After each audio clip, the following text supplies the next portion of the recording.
పాండవులలోని ధర్మరాజుతో యక్షుని రూపంలో ఉన్న యమధర్మరాజు ఏమంటున్నాడో విందాం. మానవునికి సజ్జనత్వం ఎలా వస్తుంది? ఇతరులు తన పట్ల ఏ పని చేస్తే, ఏ మాట మాట్లాడితే తన మనస్సుకు బాధ కలుగుతుందో, తాను ఇతరుల వల్ల కూడా ఆ మాటలు మాట్లాడకుండా ఎవడు ఉంటాడో అట్టివానికి సజ్జనత్వం వస్తుంది. భూమి కంటే భారమైనది ఏది? జనని.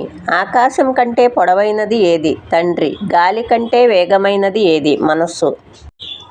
ఎల్లప్పుడూ తృప్తిగా పడియుండునది ఏది? యాగకర్మ.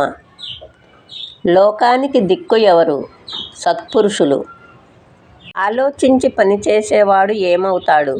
అందరి ప్రశంసలు పొంది గొప్పవాడవుతాడు. ఎక్కువ మంది మిత్రులు ఉన్నవాడు ఏమవుతాడు? సుఖపడతాడు. ఎవడు సంతోషంగా ఉంటాడు? అప్పులేనివాడు, తనకున్న దానితో తిని తృప్తి చెందేవాడు. ఏది ఆశ్చర్యం?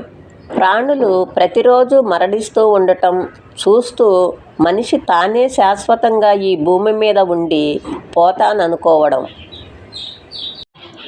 లోకంలో అందరికన్నా ధనవంతుడు ఎవరు? ప్రియము, అప్రియము, సుఖము, దుఃఖము మొదలైన వాటిని సమంగా చూసేవాడు. స్థితప్రజ్ఞుడని ఎవరిని అంటారు? నిందాస్తుతులందు, శీతోష్ణాదులయందు, కలిమిలేములందు, సుఖదుఃఖాలయందు సముడై లభించిన దానితో సంతృప్తుడై అభిమానాన్ని విడచి అరిషడ్వర్గాలను జయించి స్థిరబుద్ధి కలవాడై ఎవరైతే ఉంటాడో వానినే స్థితప్రజ్ఞుడంటారు.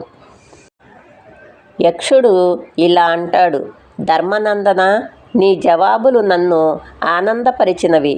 నీ తమ్ములతో నీవు వెళ్ళటం కుదరదు. వారిలో ఒకరిని బ్రతికించెదను. ఎవరిని బ్రతికించాలో చెప్పు అంటాడు యక్షుడు. ధర్మరాజు ఇలా అంటాడు: నకులుని బ్రతికించు.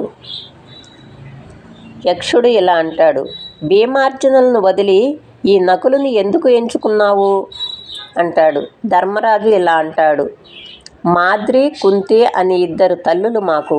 కుంతి కొడుకులలో జ్యేష్ఠుడను నేను. కావున మాద్రి నందనుల్లో కూడా జ్యేష్ఠుడుండవలెను.